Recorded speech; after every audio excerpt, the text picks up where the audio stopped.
Hello, and welcome to the Gameplay Cast's review for the 13th book in the Warhammer Horus Heresy series, Nemesis.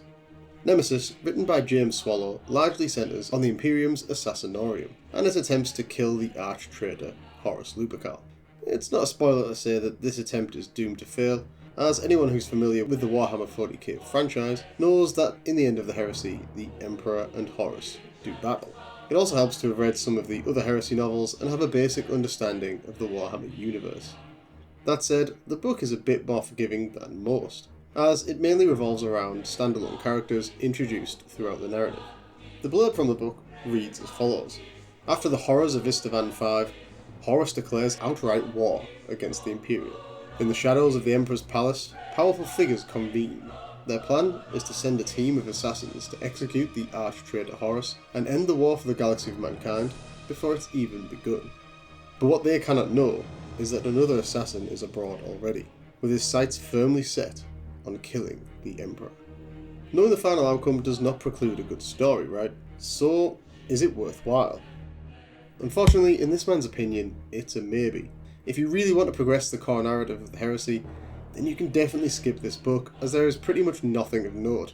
However, if you want to delve deeply into Warhammer lore, then the book is a decent to good read. It just doesn't quite hit the mark fully, and here's why. As with all my reviews, I like to start with the good, and as usual, I will clearly warn you before revealing any spoilers, which I will try to keep to the end of the review. Firstly, I think the lore behind the Assassinorium is actually really cool. Learning the core practices of how the leaders meet, being introduced to the temple heads and the Master of Assassins is interesting, and the work fleshing out the lore here is well done. We get some good details around each clade's leader, specialities, equipment, and killing methods. It would be extremely disappointing then if the book didn't detail some awesome action sequences and assassinations. Thankfully, I found that there were enough of these scenes throughout the book, and that each was described in suitably gory detail, as one would come to expect from the grim dark future.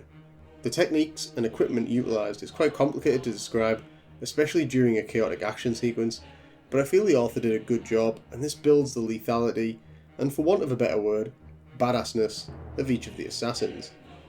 All that said, I think my favourite element is the murder mystery vibe at the start of the novel, as we follow Josef Sabrat, who is essentially a police officer on the planet of Ies de Veracrux. As much as I love the Astartes, and they make up pretty much all of my favourite characters, I find that some of the best Warhammer novels are told from the points of view of the humans who interact with them. Books like Legion, for example. I like how the human characters give you a grounded view of life in the Imperium and a slightly more relatable point of view. While some might say the build-up with Josef is slow, I liked it, and you get a good sense of the building threat as the rebellion creeps ever closer to Ies de Veracrux.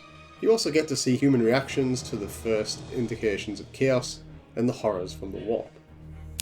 Ultimately, the book is pretty inconsequential, which is not in itself a huge problem, as we knew from the start they weren't going to kill Horus. When I think back, the worst thing about this book is probably how contrived and circumstantial many of the aspects are. See the spoilers at the end for more details, but there are a lot of things that you could ask why here or why there, and I guess the common answer from a hardcore fan would be that there's no such thing as coincidence in the 30/40k universe. It's all part of the thread of fate binding Horus and the Emperor together. But I think the issue this creates is the book jumps around between a lot of different locales with a lot of different characters. Consequently, there isn't enough time to get to know the characters or to really invest in any of them. Hence, when tragic or heroic actions involve them, there isn't as much emotional attachment as I've had in previous novels with characters like Garviel Loken and the Istvan III loyalists. Lastly, I'm not sure that the two parts of the book mesh together well either. To me, it kind of feels like two separate stories, forced together, and the mix isn't overly complementary. Heresy grows from idleness.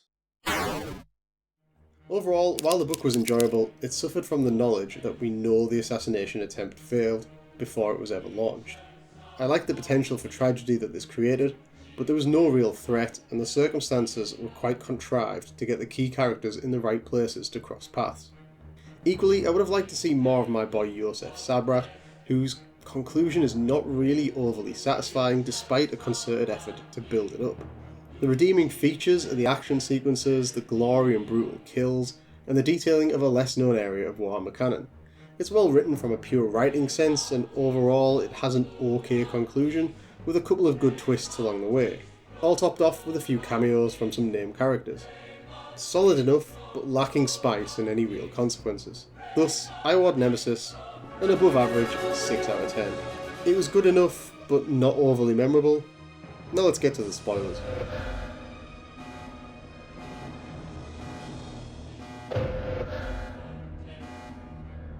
I found the early part of the book with Yosef Sabrat was far more enjoyable due to the intrigue of investigating the murders and his perspective as a policeman in the Warhammer setting. While the plot twist of him already being dead was good, and something I didn't immediately see coming, the payoff of his latent personality still being part of Spear wasn't great. The writer built up the moments where Yosef would strike to weaken, confuse and attack Spear. However, all it really did was result in a few momentary losses in concentration, all of which did nothing to influence the plot or change the narrative.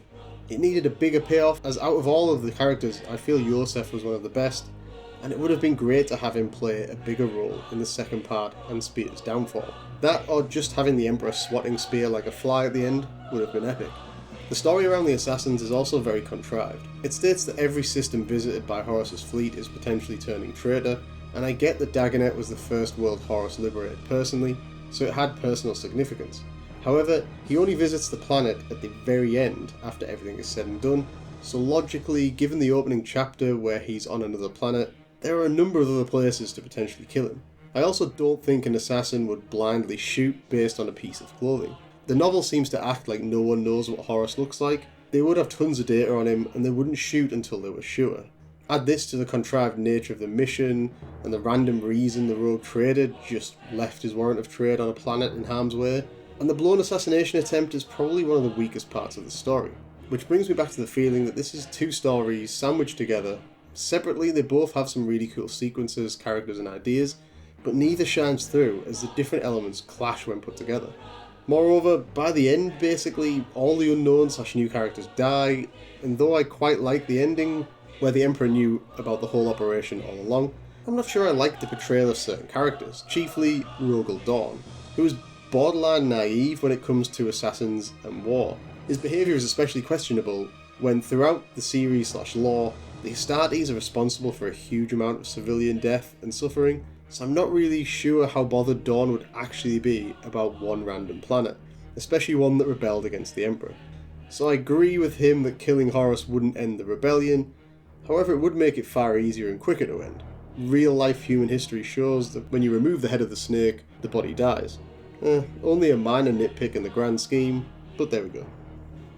If you want to check out Nemesis following this review, it's available from the Warhammer website and in audiobook form from Audible. This concludes the Gameplay Cast review of the 13th book in the Warhammer Horus Heresy series, Nemesis.